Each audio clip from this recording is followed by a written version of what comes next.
Hi guys. Okay, so I'm going to continue on from the last video. I'm not going to talk about the crazy incident. I'm going to talk about continuing the timeline.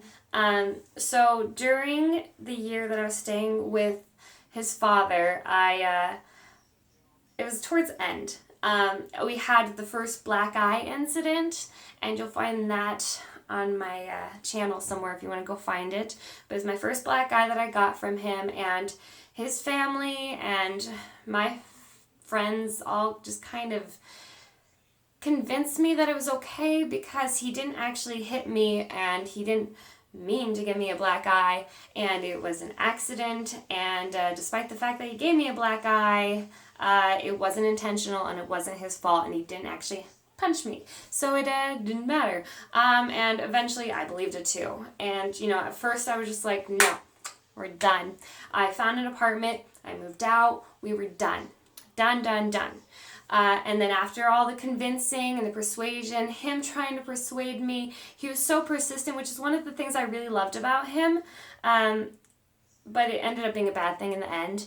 And his family convincing me, my friends convincing me. Eventually I convinced myself that, okay, yeah, the black eye, it was a one-time thing, it was an accident, he was just really mad, he thought I was cheating on him, which, to be clear, I never had cheated on him. To this day, he has been my only sexual partner, and I've always been faithful when it comes to that part. I never tried to give him any reason to doubt my loyalty. But unfortunately, it didn't matter what I did. I got rid of all my guy friends. I got rid of all my girlfriends eventually, but it didn't matter. There was a short story here where I took him to meet my mother and my family and here where I'm staying, and while he was here, he left his medication at home. So he kind of went through a med withdrawal while we were on the trip, and it was bad.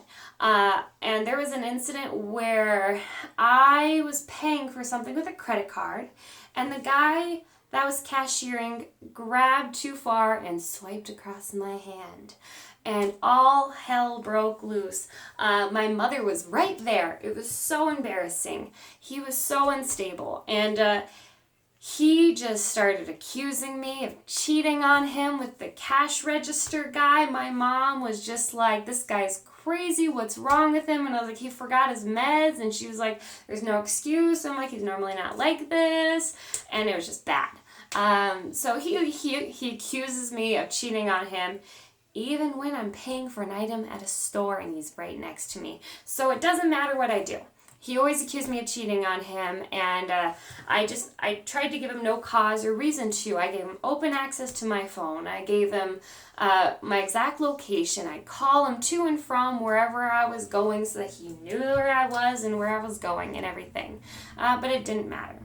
But anyways, back to where we were. So I got an apartment, moved out, and then eventually he wanted to move in with me, and I was persuaded and convinced that it was a one-time thing and the black eye was an accident, and eventually I gave in and I let him move in with me. And everything was fine and everything was great. He was back on his meds, he was okay, he was great, everything was dandy. And then we had an incident where he started to stop taking his meds. And when you're on meds that he was on, you have to stay on them, and you have to stay on them pretty regularly. And he was not doing that, and we started to have little incidents. He never lashed out on me, but he punched a hole in my wall while I was at work, which should have been a clear red flag, but he said it was an accident and he tripped.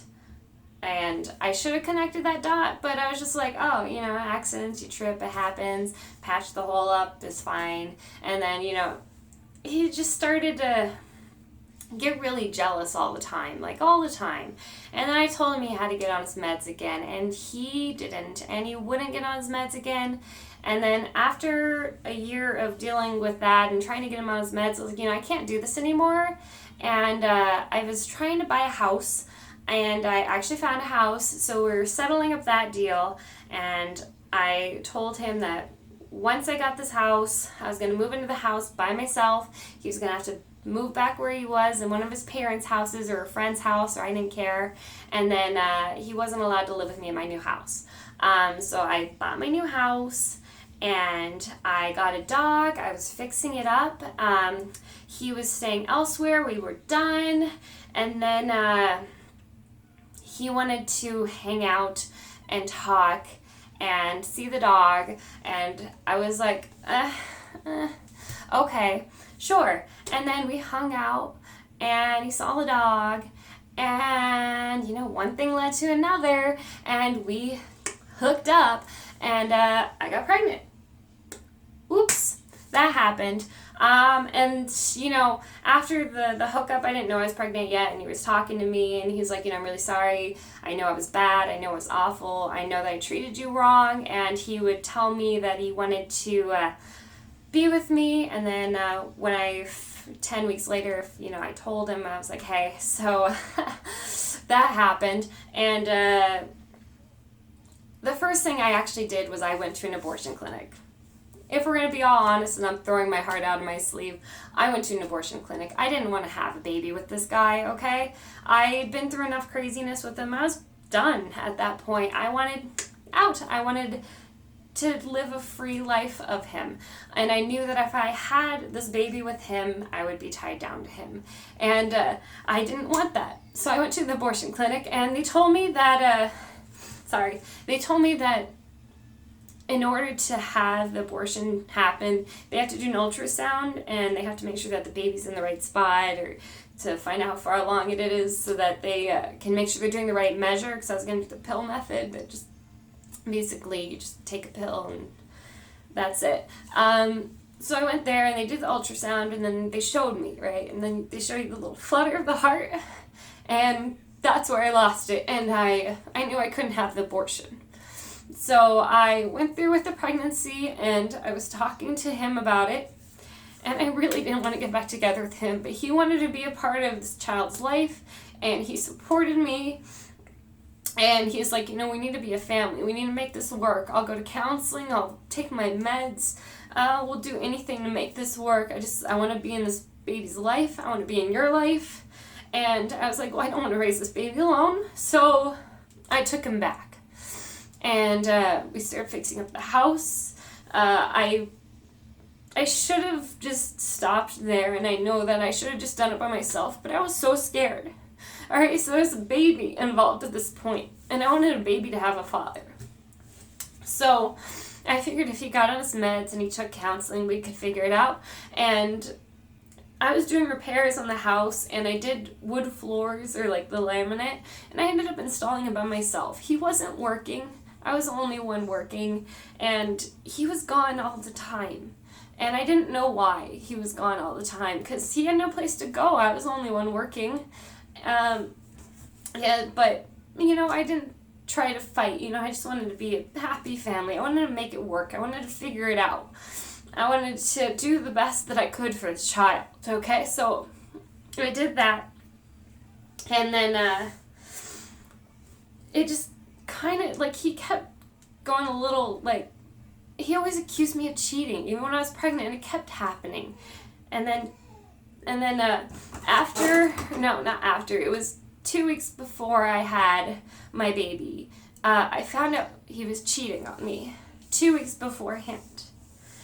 And he told me, actually, he apologized, and he said it's been happening, and that, it was a one-time thing. And then he told me that I could have access to his phone, and I went on his phone, and I found out it wasn't a one-time thing. It had been happening for years, and he'd been sleeping around for years, and that's why he always was accusing me, is because he'd been sleeping around for years. And I was like, oh, well, that's that. And then we broke up, and while I was on my maternity leave, he was gone. He was out of the picture. Sorry, I know I'm kind of speeding through this, but want to get it out there. So he was out of the picture for my entire maternity leave. Going back to work, I was like, we got to figure out daycare, babysitters, things like that. You're not working. Can you help watch the baby? And he said, okay. He wanted to be a part of the baby's life. He wanted the baby to have a father. He still wanted us to be together. And I was like, I don't think we can. And then he would watch the baby. And then eventually he just kind of weaseled his way back into my life. He would stay at my house to watch the baby, and he did do a good job for the most part. He did have bad days where he would call me and harass me and be like, I can't do this, but he did a great job. He took care of her like a boss, and I was very grateful for what I did have for help, but then it just, after I had her, it just got worse when I started going back to work. He would accuse me nonstop of cheating on him. He was getting more and more aggressive, and that's when I decided that I needed to leave. So the next video I post is going to be the beginning of my my escape story, so stay tuned.